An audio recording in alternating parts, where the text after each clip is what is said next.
Brilliant Performance brought to you by 365 by Whole Foods Market, the splurgiest way to save. It wasn't always pretty, but the United States took home the basketball gold in Tokyo. KD and Draymond had a message for all their haters. Let's take a listen. They had some power rankings out. They had us fourth behind that Slovenia. Like this not our game. Come on, man. Talking about they catching up to us. Like, are you serious?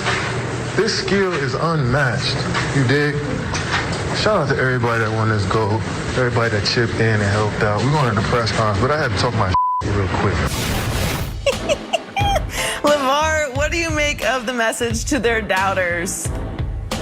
I mean, they have every right to address them the way that they wanted to. There were some doubters, Bucher, Broussard amongst them. We've heard some other names flash and float out there about how this USA basketball team would struggle to find a way to play in those international rules of playing the game, and we don't have any big men that can handle the size and the physicality that's going on down low, and yada yada yada. So you know what, KD, have your moment.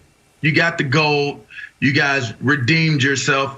Y'all still lost, but it was a wake-up call. It was certainly a wake-up call to say, you know what, we got to bring our A game to every single game. And they even had to bring that A game in that gold medal round. But I do agree with KD and his skill is unmatched. There's no doubting that.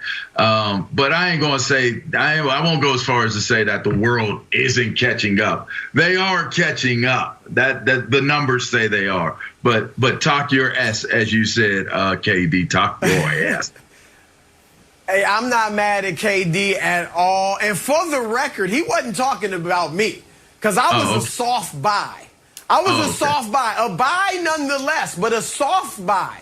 They won by 5. So I think soft buy is perfect. They beat France by 5. Soft buy was exactly what it was, so I was good with that. But here's the thing. KD said, the world, they catching up with us. Who said that?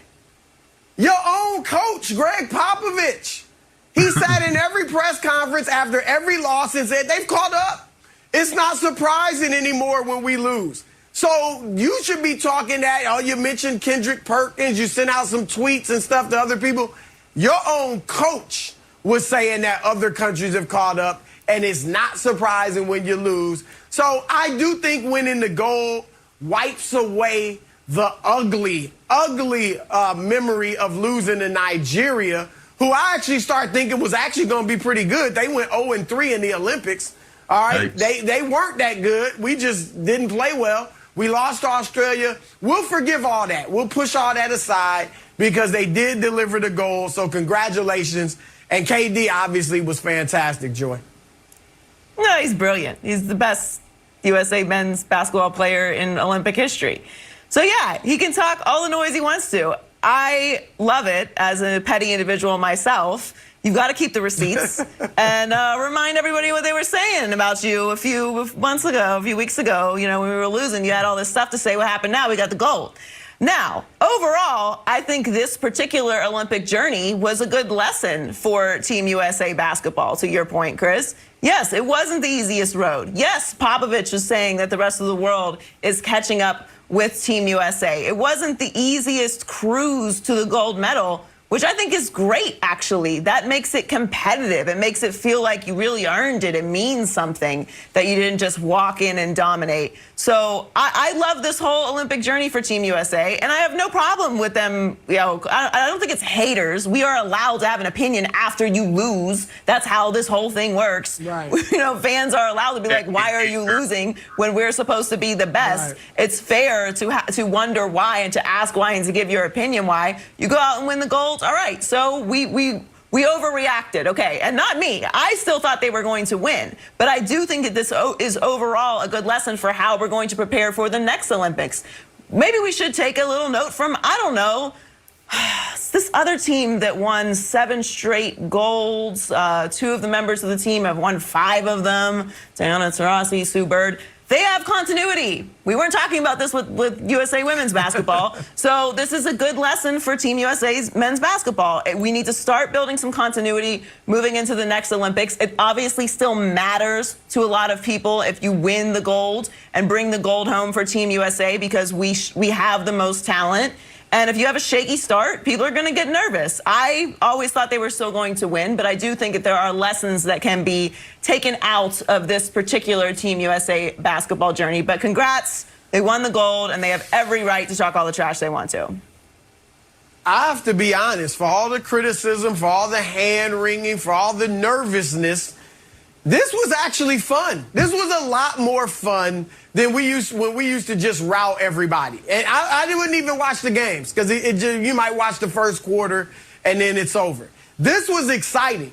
This had drama. Are we going to win? This had intrigue. I mean, it was great. So I'm happy about it.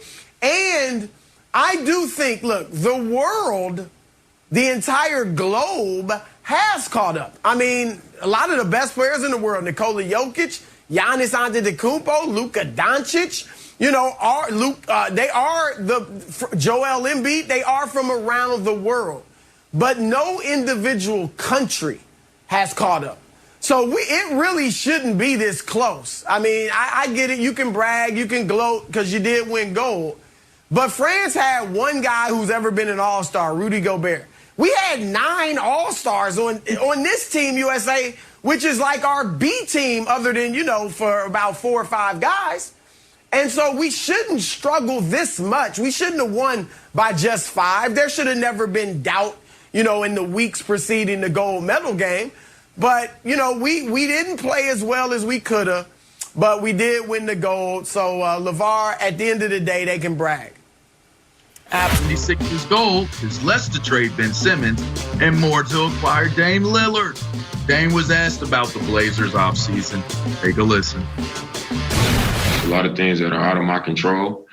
When you go into free agency and things like this, you never know what's going to happen. You never know where guys are going to end up and why they go there. You just try to, have conversations and convince guys to, be a part of our team. And obviously, this go round, we didn't, we wasn't able to go out there and just get, some of the guys that we would have liked.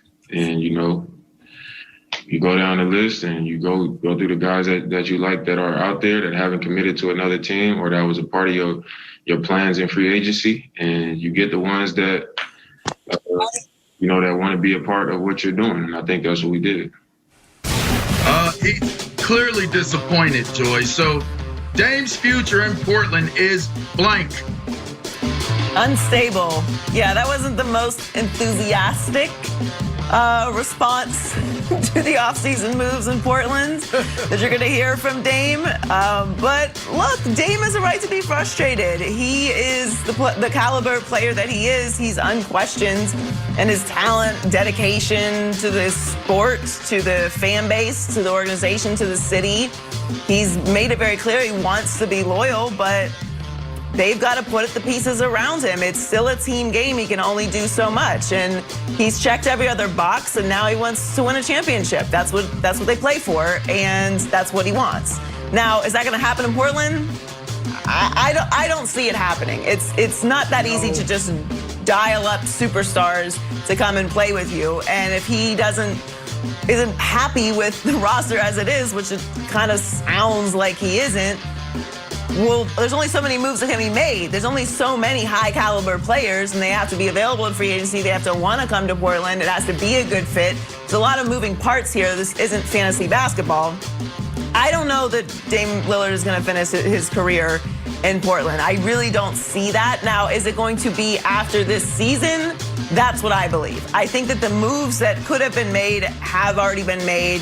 The Knicks are kind of off the board as a trade partner. The Heat are off the board now as a trade partner. So the actual moves that can be made are starting to become very limited to begin with. And you don't want to force your way out of Portland into a situation that isn't really the right situation. And if you're Portland, you want to make sure that you get as much as you can for Dame, because he's not an unrestricted free agent until 2025. So this is kind of a rough situation for both parties. I know that Dame loves playing there. He's made that very clear.